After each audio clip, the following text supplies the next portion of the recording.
Beneath the surface stories of healing, courage, and transformation. Today's secrets beneath the shelves. The night love rewrote my life. I was 22, and it felt like my life was already over. It sounds dramatic, I know. People my age are supposed to be building dreams, chasing futures, making mistakes they'll laugh about someday. But I wasn't laughing. I was drowning. Every day, every hour, my mind was a storm I couldn't escape. Fear was everywhere. Fear of failing. Fear of not being enough. Fear of being forgotten before I had even begun to exist. I woke up with it clinging to my chest, fell asleep with it whispering in my ears. I was terrified of people, of silence, of noise, of myself. Nobody knew. On the outside, I looked like any other girl my age. Messy hair in a bun, earbuds in, walking too fast down the street, smiling when I had to, nodding in conversations I wasn't even listening to. But inside, I was screaming. And no one could hear me, except for the library. It wasn't anything grand. Not one of those ornate, marble buildings you see in photographs. It was small, tucked between a laundromat and a florist on Main Street. Its windows were always fogged in winter, and in summer, the air smelled faintly of old paper and lavender cleaning spray. But the moment I pushed open its heavy wooden doors, I could breathe again. The library was my sanctuary, my hiding place, my confessional. When I was surrounded by shelves of books, I didn't feel like such a failure. I could lose myself in other people's words, other people's lives. Sometimes I read fiction, letting the stories sweep me away. Other times I read history, convincing myself that if people had survived wars and revolutions, I could survive my own mind. Mostly, I just sat in the same corner, at the same oak table by the tall window, pretending I belonged there. The light would pour in across the dusty spines of books, and for a few hours, the world outside stopped pressing down on me. There were people, of course. The librarian, Mrs. Evans, was a woman in her 60s with hair like silver threads and glasses that always slid down her nose. She rarely spoke more than a few words, but her presence was a comfort. Sometimes, when she stamped a book, she'd smile at me, and that smile carried me through whole days. And then there was him. I never knew his name.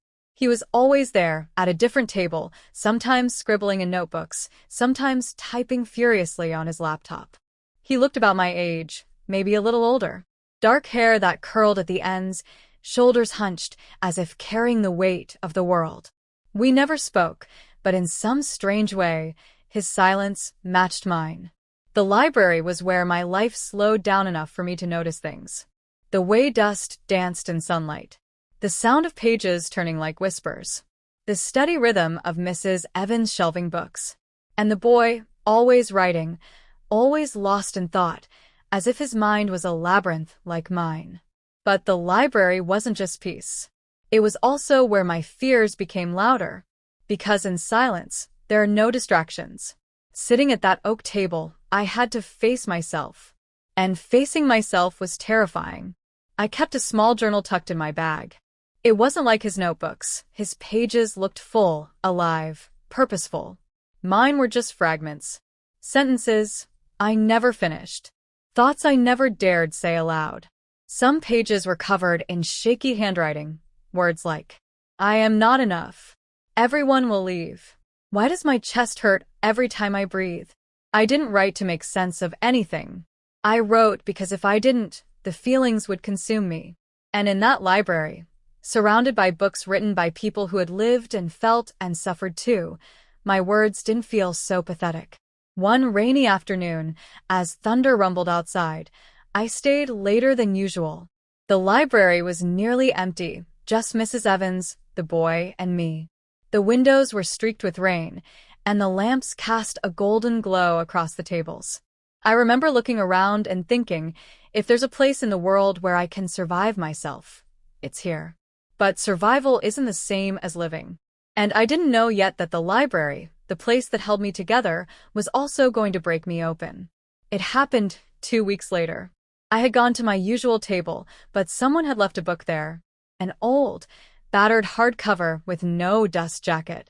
The title on the spine was faded, but when I picked it up, it wasn't a novel at all. It was a journal. The first page was handwritten. If you are reading this, it means you've found the words I couldn't carry anymore. I froze. My pulse quickened. This wasn't mine. This wasn't even the library's. Someone had left their secrets behind. I glanced around. Mrs. Evans was busy at the counter. The boy was typing as always. I opened the next page. It wasn't poetry. It wasn't fiction. It was pain. Raw, unfiltered pain. The entries belonged to a girl, young like me. She wrote about panic attacks, about waking up at night feeling like she couldn't breathe. She wrote about pretending to smile for her family, about hiding tears in public bathrooms. Her words mirrored mine. Her fears were my fears. Every sentence felt like someone had crawled inside my head and ridden me down. The further I read, the more the lines between her and me blurred. She described sitting in a library corner, clutching a pen, wondering if anyone would ever understand her. My throat tightened.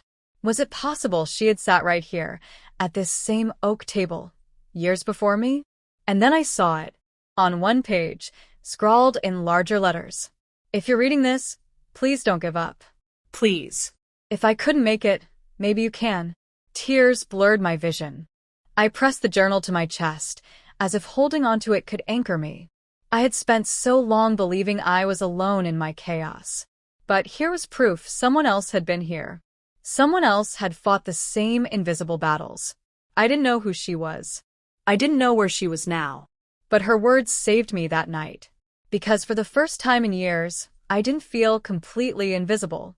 The journal didn't leave my side for days. I read it cover to cover, over and over again. Some entries were short, just a single line like, "Today I couldn't breathe," or "I smiled but it hurt." Others spilled across pages, frantic and desperate, as if the writer's hand had been racing her thoughts. Every word echoed inside me. It wasn't just a diary, it was a mirror. I wanted to know who she was. I wanted to ask her if she had ever found peace, if her nights ever grew quiet. But the entries ended abruptly. The last page was dated 3 years ago. After that, nothing. The not knowing haunted me. And then one evening, something unexpected happened. The boy across the library, the one who was always writing, looked up. For months, we had lived parallel lives in silence, never acknowledging each other. But that night, as I turned another page of the journal with tears in my eyes, I felt his gaze. I looked up, and our eyes met. It lasted only a second, maybe 2. But in that second I felt exposed. As if he could see through me, through the journal, through the mask I wore every day. I quickly lowered my head, cheeks burning. From then on, I became hyper-aware of him. The way he tapped his pen against the table when he was stuck. The way he sometimes rubbed his temples, exhausted. The way he glanced at me when he thought I wasn't looking. One rainy afternoon, I noticed something. His notebook was open just enough for me to see words scrawled in bold letters. Write what you fear. Only then can you own it. I don't know why, but my chest tightened. It felt less like advice to himself, and more like a message to me. Was it possible he, too, carried a storm inside? Was the library not just my sanctuary, but his as well? The thought lingered. The night everything changed began like any other.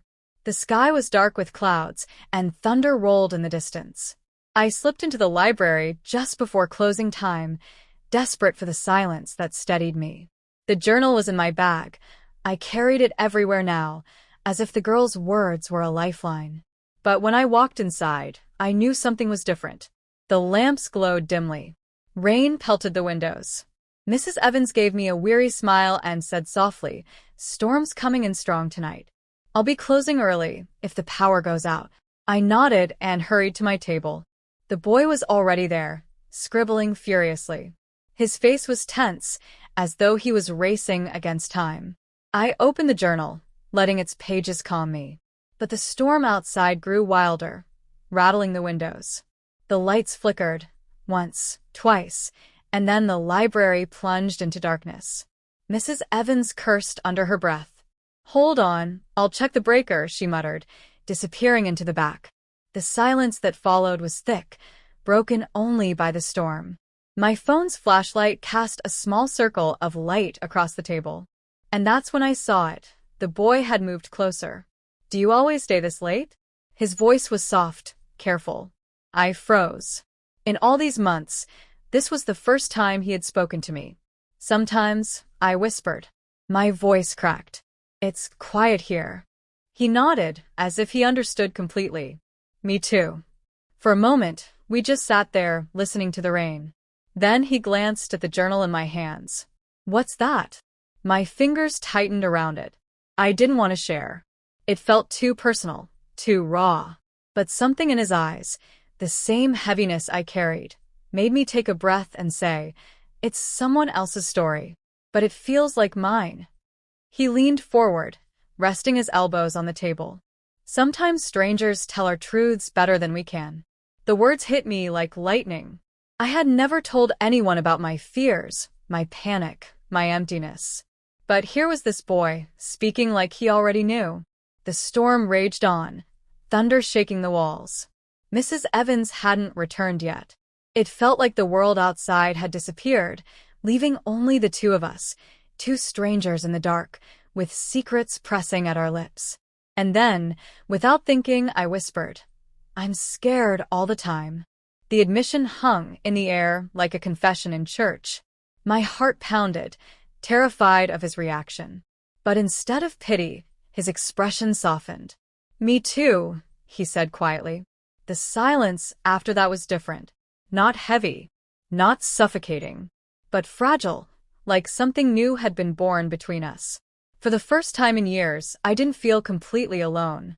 The power never came back that night. The library remained cloaked in shadows, lit only by the dim glow of our phones. Mrs. Evans eventually decided to lock up early. She approached us, flashlight in hand, and smiled gently. "You too," she said, her voice warm but firm. "Time to head out before the storm gets worse." We nodded, gathering our things. But when I slipped the journal into my bag, a folded sheet of paper fluttered out, one I hadn't noticed before. I bent down and picked it up. My breath caught. It wasn't part of the journal. The handwriting was different. Messier. Angrier. Some nights I wonder if anyone would notice if I disappeared. The world feels so heavy, and I don't know how much longer I can carry it. The words made my chest ache. It was as if I had found the girl's voice trapped between pages, desperate to be heard. I must have looked pale, because the boy frowned. "What is it?" I hesitated, then handed him the note. He read it silently, jaw tightening. When he looked up, his eyes were darker than before. "She sounds like you," he said softly. His words cut through me, because it was true. I wanted to ask him 1,000 questions about his own storms, about the notebooks he filled with words. But Mrs. Evans was ushering us toward the door, and the moment slipped away. Outside, the rain fell in sheets, drenching us instantly. Lightning split the sky, illuminating his face for a brief second. He looked at me as though he wanted to say more, but instead, he just whispered, "Be careful," before running toward his car. I stood there in the rain, clutching the journal like it was the only thing keeping me from shattering. 2 nights later, I returned to the library. The storm had passed, but something inside me was still unsettled. The boy was there, as always. This time, though, he wasn't writing. He was staring at his notebook, the pen motionless in his hand. When our eyes met, he gave a small nod, as if acknowledging the fragile thread that now connected us. I sat at my table, opened the journal, and tried to lose myself in the girl's words. But the silence between us was louder than any storm. After a while, I couldn't take it anymore. I stood, walked over to his table, and placed the journal in front of him. He looked up, surprised. "I think," I whispered, "that maybe this was left here for a reason. Maybe for me, maybe for you, maybe for both of us." His fingers brushed the cover. "What's in it?" "Everything I've never been able to say out loud," I admitted. My throat tightened. Everything I thought I was alone in. For a long moment he didn't move. Then, slowly, he pushed his notebook toward me. The pages were filled with handwriting, messy, urgent, vulnerable. "Read," he said simply. I hesitated, then flipped through. His words spilled across the pages like wounds laid bare. He wrote about panic, about insomnia, about feeling like a ghost among the living. He wrote about the pressure to be perfect, about smiling when he wanted to break. Tears stung my eyes. His pages sounded like mine. I looked up and our eyes locked. "You too?" I whispered. He nodded. "Me too." The air between us shifted. For the first time in years, I wasn't carrying the weight alone. Someone else understood, not in theory, not in sympathy, but in truth. We sat there, sharing silence that wasn't empty but alive. A silence that said, "I see you. I know you. You are not alone." And in that silence, I realized something. The library wasn't just my sanctuary. It was his too. And maybe, just maybe, it was the place where two broken souls could find each other. Days turned into weeks, and the library became less of a hiding place and more of a home. The boy and I never exchanged names. Somehow, names felt too ordinary for the kind of bond we had. Instead, we exchanged words, his notebook for the journal, my silence for his confessions. One evening, as the sun dipped low and painted the library windows in shades of gold, I wandered through the shelves searching for something new. My hand brushed against an old poetry book, its spine cracked and fragile. I pulled it free, and as I opened the cover, a folded letter slipped out. My heart skipped. Another secret, hidden in the library's shadows. The paper was yellowed with age, the ink smudged. I unfolded it carefully. The handwriting was delicate, feminine. If you're reading this, know that the library is a place for the lost. I came here when I had nowhere else to go, and I found myself between these shelves. Whoever you are, don't give up. Someone out there understands. Someone is waiting to find you. I pressed the letter to my chest, breathless. It felt like the library itself was alive, like it was keeping secrets for all of us, binding strangers together across time with words we weren't brave enough to speak aloud. I showed the letter to him. His expression softened, and he whispered, "Maybe this place collects broken people and teaches them how to breathe again." For the first time in months, I smiled. A real smile, one that didn't ache. It happened on a quiet Thursday. The library was nearly empty. Mrs. Evans had gone to the back, humming softly. The boy sat across from me, his notebook open, but his pen still. Something about the air felt different, heavier. He looked at me, really looked at me, and said, "What's your worst fear?" The question made my chest tighten. I wanted to laugh it off, but his eyes were steady, waiting.